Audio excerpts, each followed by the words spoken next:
Hey everyone, welcome again for another episode in Adventures of Comprehension.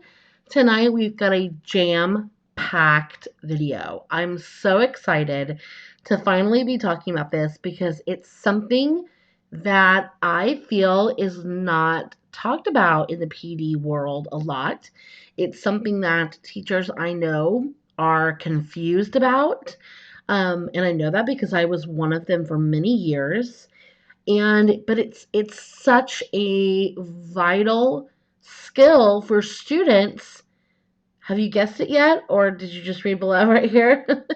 We're going to be talking about text structure tonight. So I've got a lot of great information that I would like to share with you, along with some really helpful tips and ideas you can use in your classroom right away. And I have a great freebie as well that if you stick around to the end, I'll be posting the link to that and I'll be showing you what it is, of course, here in a little bit. So, welcome all. My name is Sierra Harris. I'm the author at Sierra Harris Teaching. And I absolutely love coming to you live every single Wednesday to talk about all things comprehension. And so, like I said, tonight we're going to be talking about text structure. So, if you would, pretty please, drop me a comment and let me know what grade you teach and where you're from. And let me know if you teach text structure. And the reason I'm asking that question is because I was guilty for not teaching text structure for many years. I didn't know it was a thing. I don't remember it being taught to me in school. I don't remember learning about it in college to teach to students. And in my first few years of teaching, it never really came up in a basal or in a workbook that I had. It really wasn't until I started kind of self teaching myself. I know that's a little redundant, but self teaching myself more about comprehension and really diving into some educational journals and research and finding out, what can I really be doing to impact student achievement and comprehension. And that's when I learned about text structures. And I remember having an actual conversation with my colleagues when I started teaching text structures of them saying the same things. I don't remember learning about these. I've never taught these before. So if you're in that boat, you're not alone. We've all been there, guilty of it. But I'm here to tell you that that has to change, and it needs to change yesterday. Because teaching text structure is extremely important for the student's ability to comprehend specifically that expository nonfiction text. Okay, so I have kind of two parts to tonight's video. First, we'll talk about just some, background information, why text structure is so important, what do you need to know about it, and then we'll kind of transition into, okay, what can I do in my classroom to help students understand text structure even more, all right? So let's get started. When you hear something tonight that you just absolutely love, that you are, or something that you're confused about, I would love it if you would give it a comment below, and I will go back and answer all of your comments and questions. So that way we can really make this very interactive tonight, okay? So, text structure, let's just first off make sure we're all on the same page when it comes to a definition of what is text structure, okay? So, text structure refers to the way information is organized in a text, and it helps our brains understand these bits of information and how authors kind of organize all of that. Okay, when I teach text structure, I start by telling my students it's all about how a text is built. So, how is a text built from the author? So, think about a builder and how he takes all of his materials and how he builds a building for, a school or a house or whatever it may be. Each of those pieces has a specific spot in the structure that he's building, right? And so I tell it to my students and I say, each of those pieces are all facts and information. And so authors will take those and they have specific spots and how they have to be organized in order for the passage in the text that they want to write to be able to be written very well and very correct. So we really relate that to true building of something of some sort. So again, the way information is organized and how our brains can understand these bits and pieces of information and how to kind of categorize it all, that is what text structure is. And so one thing that teachers are really, really good at is teaching text structure for fiction. Believe it or not, fiction stories have a text structure all on their own. We teach them when we teach plot, specifically in the higher grades, when we get into the plot diagram, where we talk about like the exposition and the rising action and the climax and falling, the resolution and all that. That right there is text structure. Now, fictional texts don't always have to follow that specific text structure. You can have stories where they start out with a problem at the very beginning and the entire time is, solving the problem until the resolution. Or you have something where, characters are being introduced. There are some events that take place and the problem is the big climax and they solve the problem and it's, the story goes on kind of thing. So there's different ways that typical type of fictional structure can kind of be reorganized and reused. But in the end, what the whole point of this is we're really good about breaking down fictional text structure for our students. We just don't really call it that. We teach the students about the components of text structure for fiction, the characters, the setting, the problem, the solution, the climax. We teach them plot, right? Those are all parts of fictional text structure, and we're so good at teaching that. Now, on the other hand, we're not so good at when it comes to teaching nonfiction text structure. So nonfiction text structure refers to how all of the details in that text are related to each other. Okay? So if you think about all the text structures, which we're going to go over the specific ones here in a second, each of those text structures is all about how each specific detail in that text structure, how they all relate to each other and how they're all organized in a specific way. So if we can communicate to our students that both fiction and nonfiction texts have structures, and we can use that word when we teach both genres, it's kind of going to help build this bridge that it is, in fact, about how authors organize the information in their text. For fiction, authors organize it in your typical plot diagram. For nonfiction, we've got a few more options on how they want to organize that factual information that they have gathered to be able to put into their passage or their book that they are writing, okay?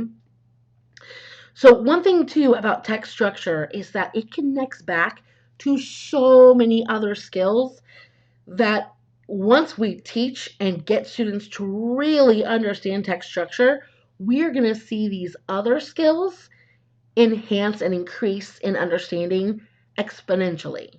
For example, you really can't teach nonfiction main idea if you don't teach text structure. Because I would say probably 90 to 95% of the time, if you have a passage that is a specific structure, let's say it's cause and effect, the main idea is going to reflect the structure of that passage. They go hand in hand. You really can't teach one without the other.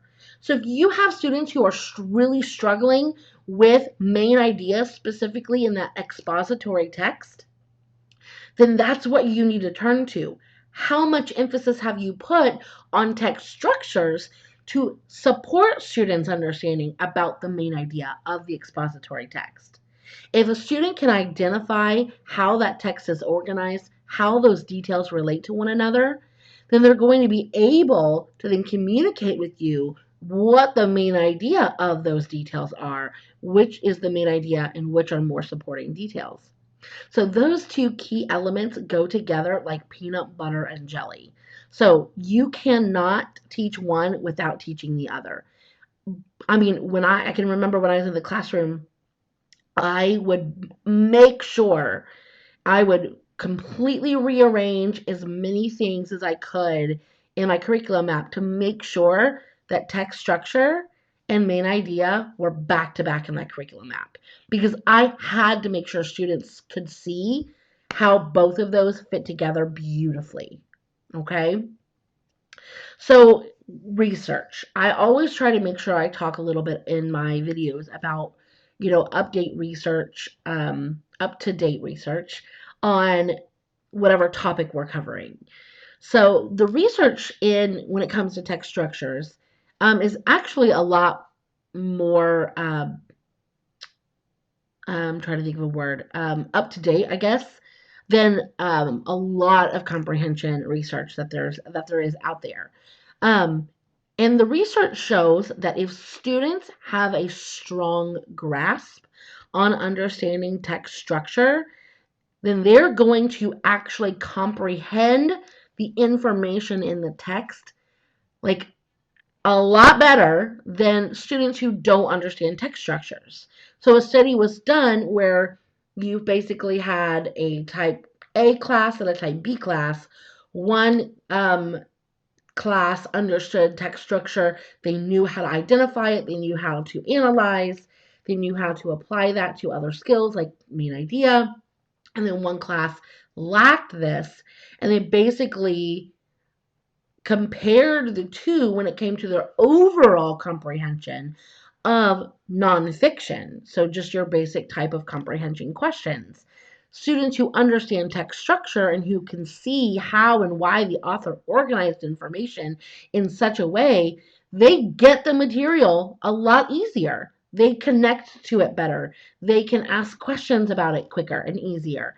And the students who don't understand that and who just see like a jumbled up mess of factual information and they're not really understanding the organization methods behind the text, then they're not going to catch on to what that text is really trying to tell them. They're not going to remember those factual pieces of information as much as the other students do. So, in layman's terms, that's basically what the up to date research shows us about text structure. So, you can see that it's really important for us to be teaching that because I want my students to be in a class A, right? I want them to understand structure, relate it to me an idea, and I want them to comprehend on a much deeper level. So, I need to be teaching text structure.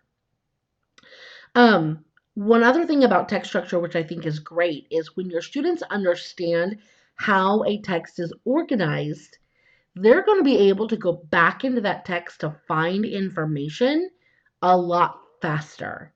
So I know I hear from teachers all the time that finding text evidence is a struggle. And so when it comes to nonfiction text, if I am reading a multi paragraph fiction or nonfiction text, excuse me, about a specific topic. And as I'm reading, I can see that, oh, this heading in this section, that was a more compare and contrast type text structure. And then the next heading in its section, that was more kind of sequential text structure. And then the final one was just descriptive. And I can analyze these structures as I'm reading this nonfiction article. And then I'm asked a question, and that question has something to do with sequential information, that I can easily and quickly go back to the section of the text where I know that information was organized in that manner, rather than going through and trying to find that fact that answers the question that I was asked in all of the sections and all of the sentences and all of the facts, right? So we can get our students to kind of connect text structure and text evidence together. And I'm talking, wow, can they go back and find information faster? Now, that doesn't necessarily always work when you're focusing on a more smaller text with one structure. But when you get into those more complex texts with multi paragraphs, where they're really having to analyze multiple paragraphs in a text, it does apply. And so make sure you're being very explicit with your instruction there and make sure you're modeling exactly how to analyze multi paragraph text for structure and then how to relate the questions that you're being asked back to the text and relate it to structure, and your students will pick up on that as well. Okay.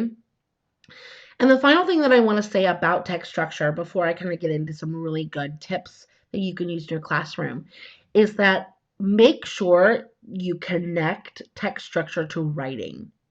Okay, and this kind of is a great transition because this really is a tip as well.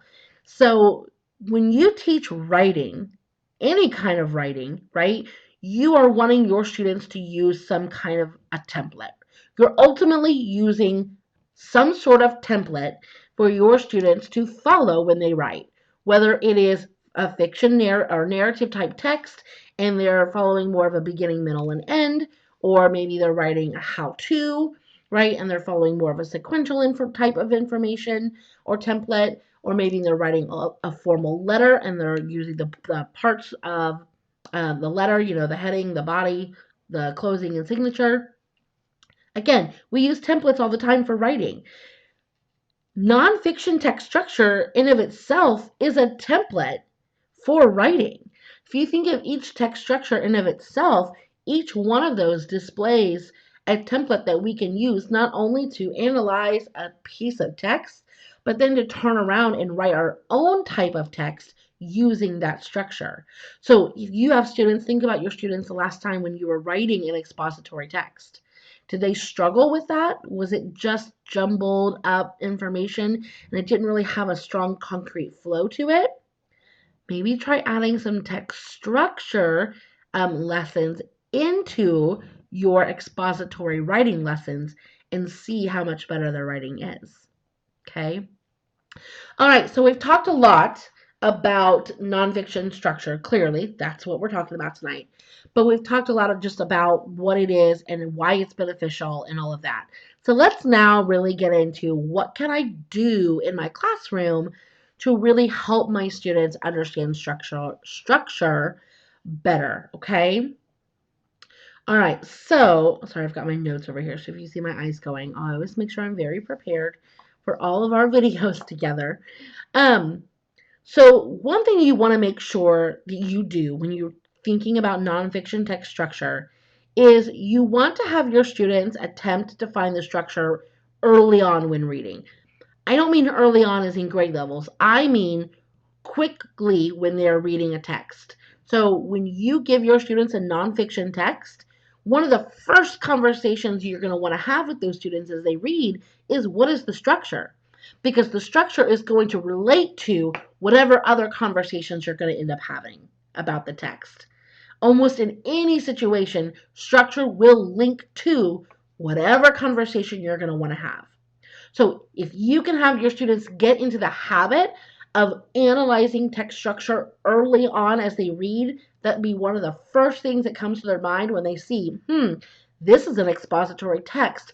Ooh, I know that I need to be looking to see how the author organizes information because it's going to help me with A, B, and C. So get them to identify the structure early on. And then it's going to also get them and guide them to question how the rest of the text is also organized. So again, if you go back to those multi-paragraph articles that eventually you're going to get to, then if they are thinking about text structure in that first paragraph, they can then be predicting how the other sections of that text are organized. So then when they get to those sections, they are either confirming their prediction or they are contradicting their prediction and finding evidence to prove why. And then that gets them to think maybe did they identify the incorrect structure for the first section? Maybe they need to go back and re-identify that text structure. And it just gets them to think deeply about that text in a very unique way and in a way that's going to benefit them in so many other areas. Okay? So, another tip is to make sure you're focusing on one structure at a time. Do not try to throw them all in one day when you are introducing them. So boys and girls, we're going to learn about text structures. There are 5 text structures. They are this, this, this, this, and this. Here we go. Let's see if we can identify which is which. Please do not do that. Okay? Students need to see concretely, inside and out, each text structure in of itself. Always start with descriptive as your very first structure that you introduce. Okay, start with descriptive and spend at least a day or two just on that structure alone. and then continue on into the next structure and so on. And once you finally introduce all 5 of them, then you can go back and now you can intermix and kind of see, where students are struggling, what text structures do you need to go back and review, can they juggle identifying different structures in one article and so forth, okay? And I don't think I've actually gone through to make sure we all know the 5 text structures. Probably should have done that. Um, I'm just assuming that you know them, and you probably do. But just in case, so there is problem and solution, sequential or chronological, um, cause and effect, compare and contrast, and descriptive. So hopefully I didn't repeat any of those. But those are your 5 text structures, okay?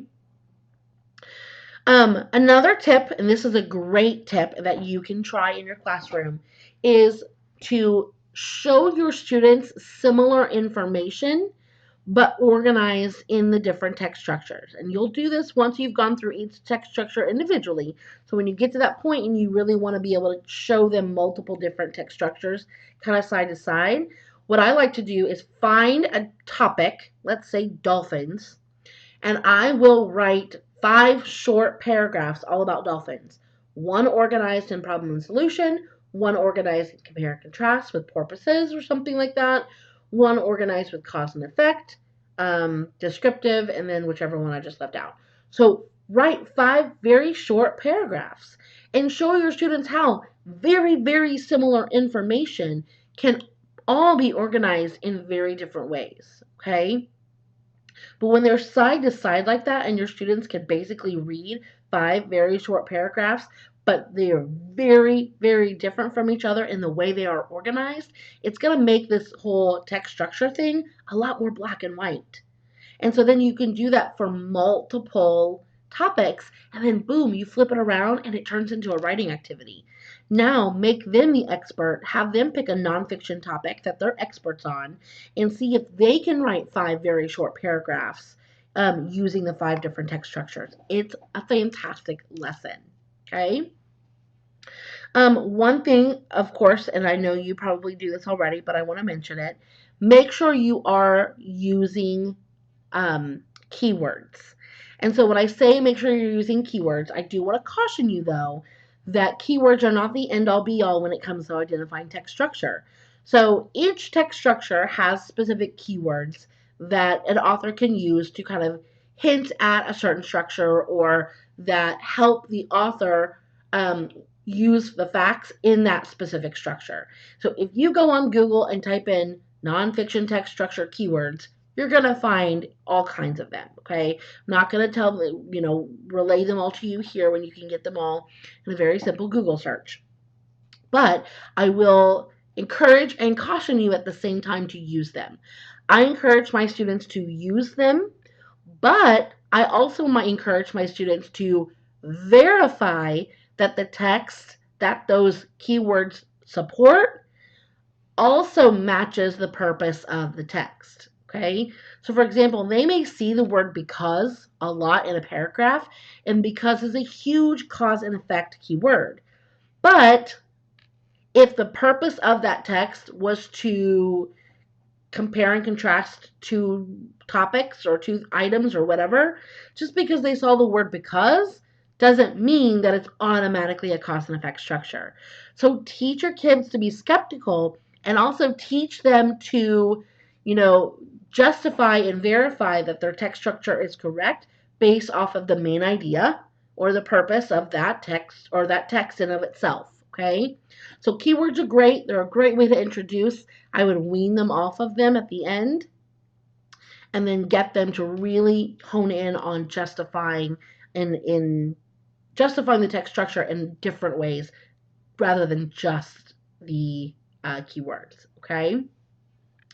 Another thing that I love doing with text structure, and this is actually your freebie tonight, is to use graphic organizers. Graphic organizers are a great way for students to justify that the text structure they believe the text is written in is correct. And one of the things I love doing is showing students how the wrong text structure with the wrong graphic organizer aren't going to fit together, right? The information is going to kind of like a puzzle pieces. They're just not quite going to fit together, okay? So in your freebie tonight, I've given you some great graphic organizers that you can use with your students. So for example, here's of course one for sequential or chronological. So the students would write in information for each of the 4 pieces. Now, for example, here, if they were reading a compare and contrast text structure text, and they try to use this graphic organizer, is it really going to work? Is the information for compare and contrast going to fit into a graphic organizer that looks like this? And so this is a great way for them to, again, justify why they know the text structure is in fact sequential and it is not in fact compare and contrast or vice versa. So this is what I use for sequential text structure. And then for descriptive, I love to use a circle map. We put the topic in the middle and then we describe it all the way around. So again, if a text was cause and effect, would cause and effect, which clearly has 2 parts to it, does that information really make sense in a circle, right? If we're trying to organize the information, does that make sense? It doesn't. So getting them to use graphic organizers is a great way to hone in on text structures. For cause and effect, I like to use fishbone diagrams, and so this is the fishbone that I have my students use. For compare and contrast, yes, you can use a Venn diagram. I also love to use double bubbles. So if you're looking for something other than the Venn diagram, look into double bubble diagrams as well. And then for problem and solution, I love to use T-charts. So this is your freebie tonight, which I will be linking in the description and in the comments as soon as we are done chatting, which I promise will be very soon. I just have a few more things I want to go through with you, okay? So we talked about keywords. We talked about graphic organizers. Also, when you're teaching text structure, specifically at the beginning, make sure to start out with very short, simple text. So we know that we're teaching one text structure at a time. We also need to know that that text structure, or that text itself, should be very short and simple. And that will get your students understanding why and how the author organized the information in that one paragraph. And then they're going to be able to apply that to when they get into multi-paragraph text. So if you get them and throw them straight into multi-paragraphs, that's going to be way too much information. They need to see how those facts relate to each other in a more condensed version. Then they're going to be able to apply their thinking to a longer version. So start with shorter text, okay? I know we talked about writing using text structures. That is so important to try to do as well.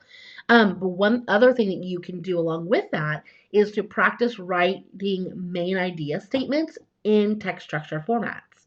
So because main idea and text structure, like I said, are like peanut butter and jelly, have them practice writing main idea statements, but in text structure format. For example, you could do like cause and effect to say, the cause of blank was this and the effect is this.